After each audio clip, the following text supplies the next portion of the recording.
baby, Taco Tuesday, Cinco's out here in Smyrna, Georgia. Ridiculous. If you can't get behind $2 tacos, the problem is with you.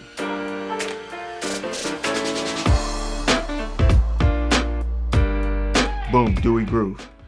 So last video, we started off a 5-video series on just trying to get your wardrobe and your colors and everything together. The first thing we talked about is picking your style. This video was supposed to be slated to talk about decluttering your closet, but I decided, it would be better if we went over the colors first so that you can make more educated decisions about what's in your closet and get rid of that moving forward.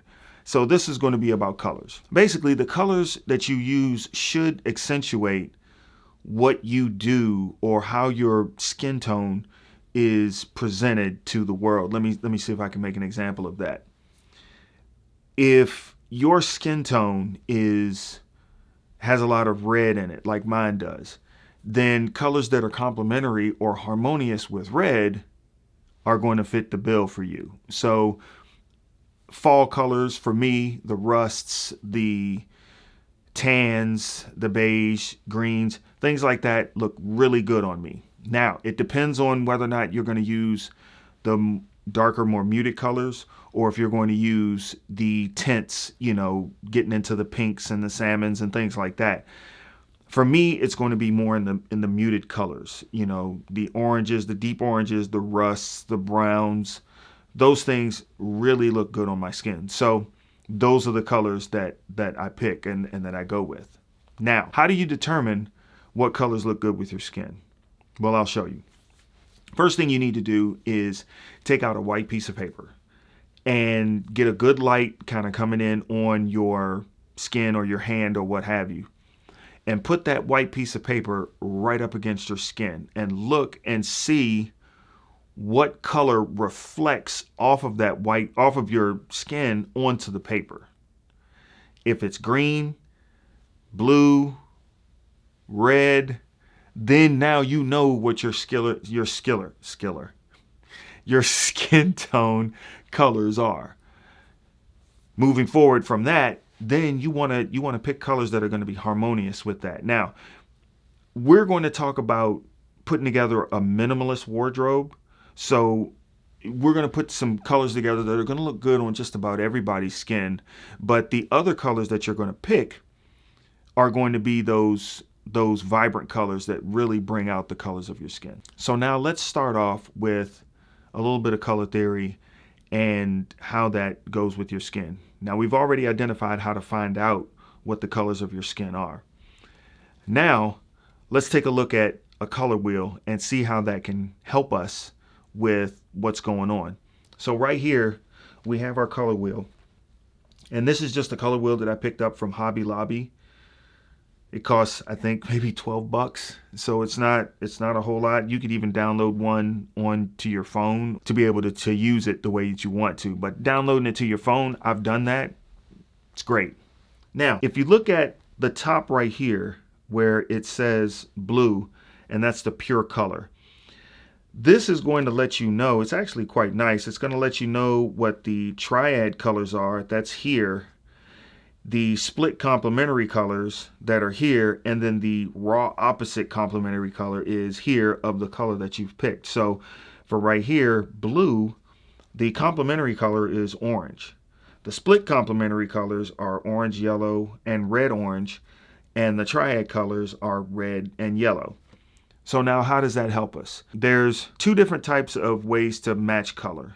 There's harmonious and then there's contrast. Harmonious is, if we look at the color wheel and we turn it over and we look at orange, harmonious colors would be the colors that are right next to it on the color wheel. So orange's harmonious colors would be red, orange, and yellow, orange. And even to a degree, orange, yellow, and orange, red. Those are going to be harmonious. So if you have an orange sweater on, you could put on a orange red scarf with some blue pants, and that's going to look fantastic. Contrast, if you look at the blue color that's up here, the the color that is completely opposite, exactly opposite it on the color wheel is its complementary color. So blue and orange, that's contrast.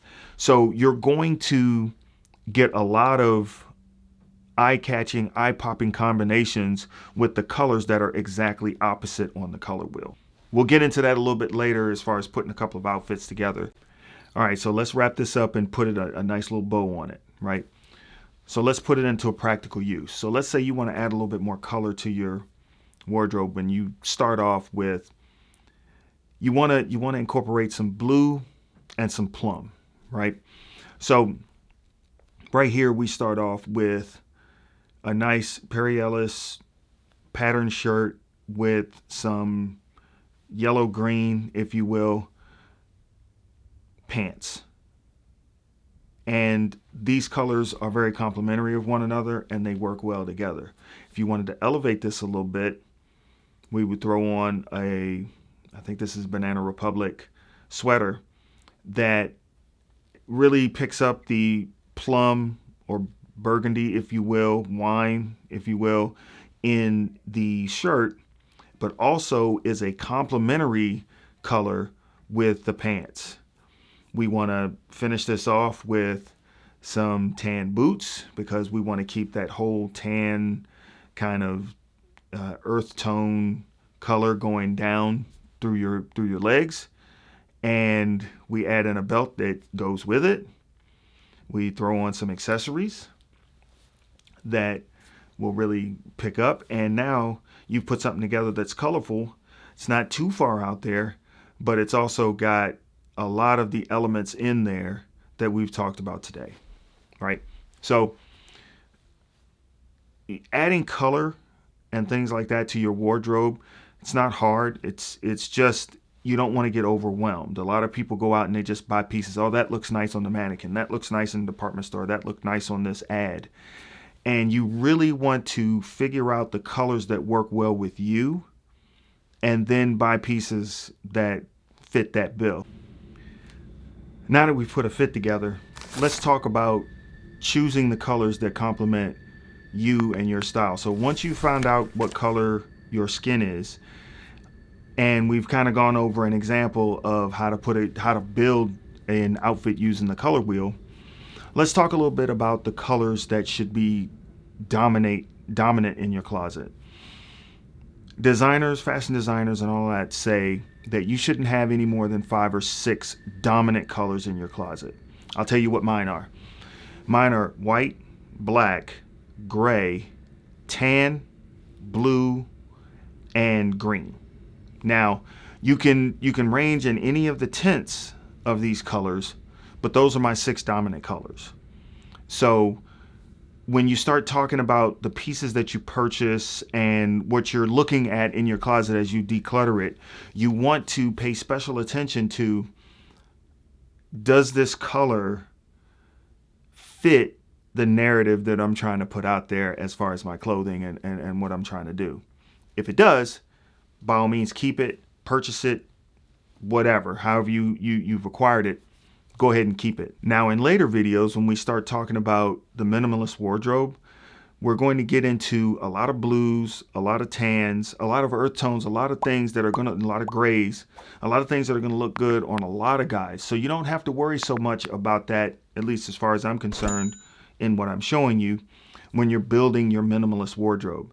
Once you've built that minimalist wardrobe with the pieces in it that are just going to be rock solid foundation for what you have, then you could branch out and start really experimenting with color and, your accents and things like that. So in closing, your colors, you want to pick the colors that are going to complement you, but you also want to have some fun with it, right? You don't want to be so stiff, and you definitely don't want to be someplace and you say, well, I can't buy that because, or I can't have that because that color is slightly off from the 5 or 6 colors that are dominant in my closet. No, not at all.